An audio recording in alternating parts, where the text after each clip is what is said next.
के चलते जब हमारे वैज्ञानिक अपना रिसर्च वर्क कर ही रहे थे, तभी हमने लॉजिस्टिक्स और दूसरी तैयारियां शुरू कर दी थी। आप सब भली भांति जानते हैं कि पिछले साल यानी एक साल पहले, पिछले साल अप्रैल में जब कोरोना के कुछ ही हजार केस थे, उसी समय वैक्सीन टास्क फोर्स का गठन कर दिया गया। भारत के लिए वैक्सीन बनाने वाली कंपनियों को सरकार ने हर तरह से सपोर्ट किया।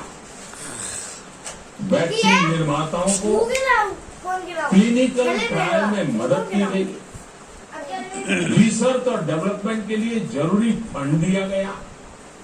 हर स्तर पर सरकार उनके साथ कंधे से कंधा मिलाकर चली। आत्मनिर्भर भारत पैकेज के तहत मिशन कोविड सुरक्षा के माध्यम से भी उन्हें हजारों करोड़ रुपए उपलब्ध कराए गए। पिछले काफी समय से देश लगातार जो प्रयास और परिश्रम कर रहा है, उससे आने वाले दिनों में वैक्सीन की सप्लाई और भी ज्यादा बढ़ने वाली है। आज देश में 7 कंपनियां विभिन्न प्रकार की वैक्सीन का प्रोडक्शन कर रही है। 3 और वैक्सीन का ट्रायल भी एडवांस स्टेज पे चल रहा है। वैक्सीन की उपलब्धता बढ़ाने के लिए दूसरे देशों की कंपनियों से भी वैक्सीन खरीदने की प्रक्रिया को तेज किया गया है। इधर हाल के दिनों में कुछ एक्सपर्ट्स द्वारा हमारे बच्चों को लेकर भी चिंता जताई गई है। इस दिशा में भी 2 वैक्सीन का ट्रायल तेजी से चल रहा है। इसके अलावा अभी देश में एक नेजल वैक्सीन पर भी रिसर्च जारी है। इसे सिरिंज से न देकर नाक में स्प्रे किया जाएगा। देश को अगर निकट भविष्य में इस वैक्सीन पर सफलता मिलती है, तो इससे भारत के वैक्सीन अभियान में और ज्यादा तेजी आएगी। साथियों, इतने कम समय में वैक्सीन बनाना अपने आप में पूरी मानवता के लिए बहुत बड़ी उपलब्धि है, लेकिन इसकी अपनी सीमाएं भी हैं।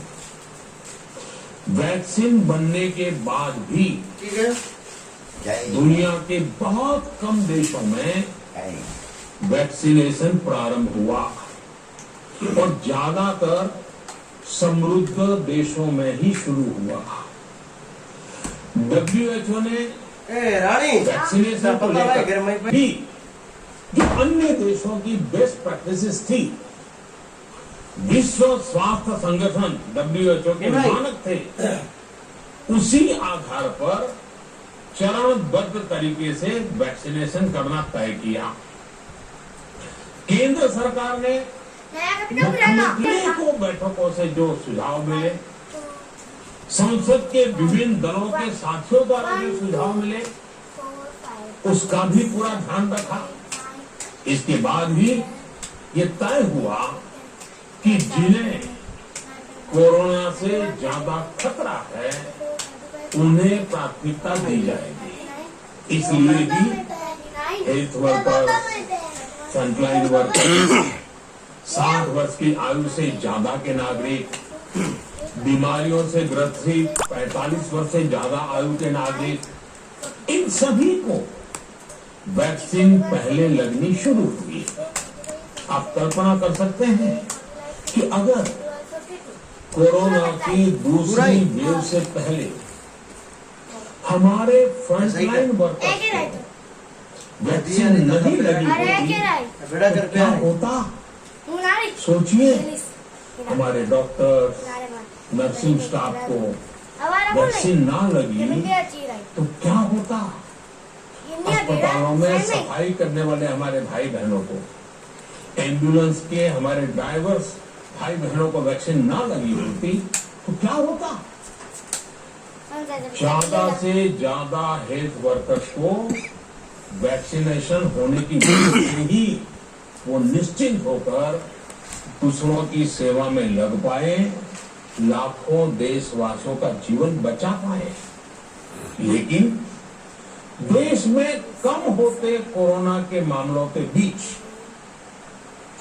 केंद्र सरकार के सामने अलग अलग सुझाव भी आने लगे, भिन्न भिन्न मांगे होने लगी, पूछा जाने लगा सब कुछ भारत सरकार ही क्यों तय कर रही है, राज्य सरकारों को छूट क्यों नहीं दी जा रही है, राज्य सरकारों को लॉकडाउन की छूट क्यों नहीं मिल रही है, one size does not fit all जैसी बातें भी कही गई।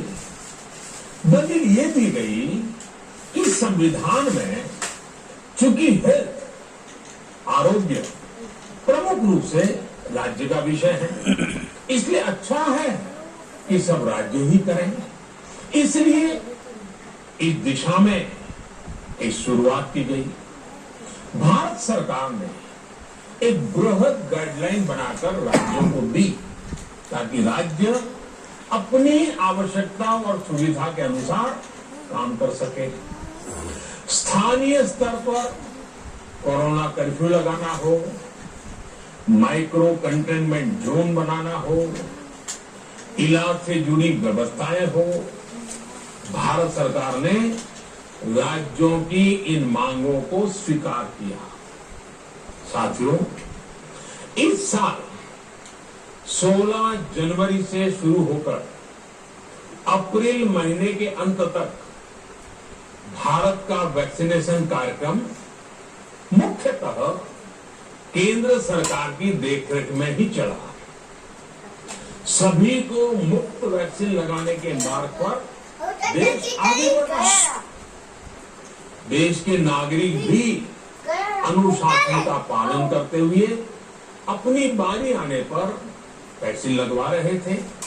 इस बीच कई राज्य सरकारों ने फिर कहा कि वैक्सीन का काम डिसेंट्रलाइज किया जाए और राज्यों पर छोड़ दिया जाए। तरह तरह के सवाल उठे, जैसे कि वैक्सीनेशन के लिए एज ग्रुप क्यों बनाए गए। दूसरी तरफ किसी ने कहा कि उम्र की सीमा आखिर केंद्र सरकार ही क्यों तय करे। कुछ आवाजें तो ऐसी भी उठी कि बुजुर्गों का वैक्सीनेशन पहले क्यों हो रहा है। भांति भांति के दबाव भी बनाए गए। देश के मीडिया के एक वर्ग ने इसे कैंपेन के रूप में भी चलाया। साथियों, काफी चिंतन मनन के बाद इस बात पर सहमति बनी कि राज्य सरकारें अपनी तरफ से भी प्रयास करना चाहती हैं, तो भारत सरकार को क्यों इतराज हो और भारत सरकार इतराज क्यों करे। राज्यों की इस मांग को देखते हुए, उनके आग्रह को ध्यान में रखते हुए 16 जनवरी से जो व्यवस्था चली आ रही थी, उसमें प्रयोग के तौर पर एक बदलाव किया गया।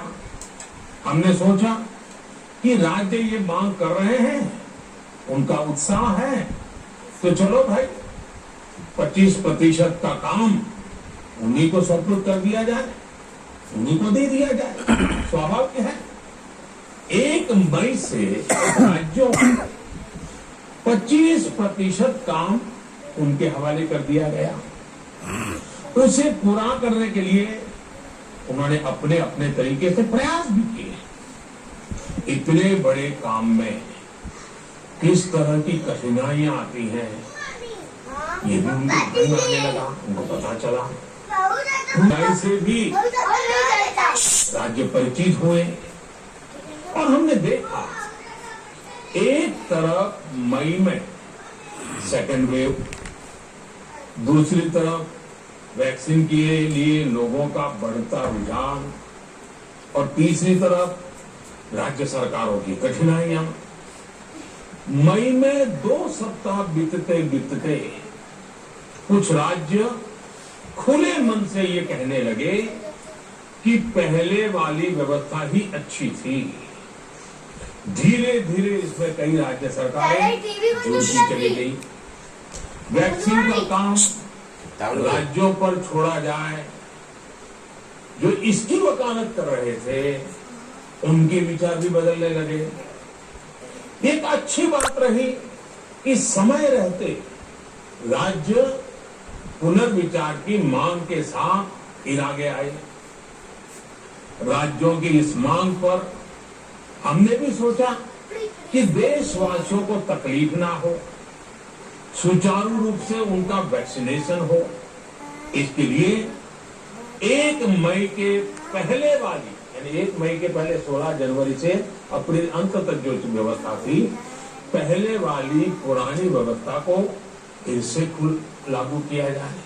साथियों, आज ये निर्णय लिया गया है कि राज्यों के पास वैक्सीनेशन से जुड़ा जो 25% काम था, उसकी जिम्मेदारी भी भारत सरकार उठाए।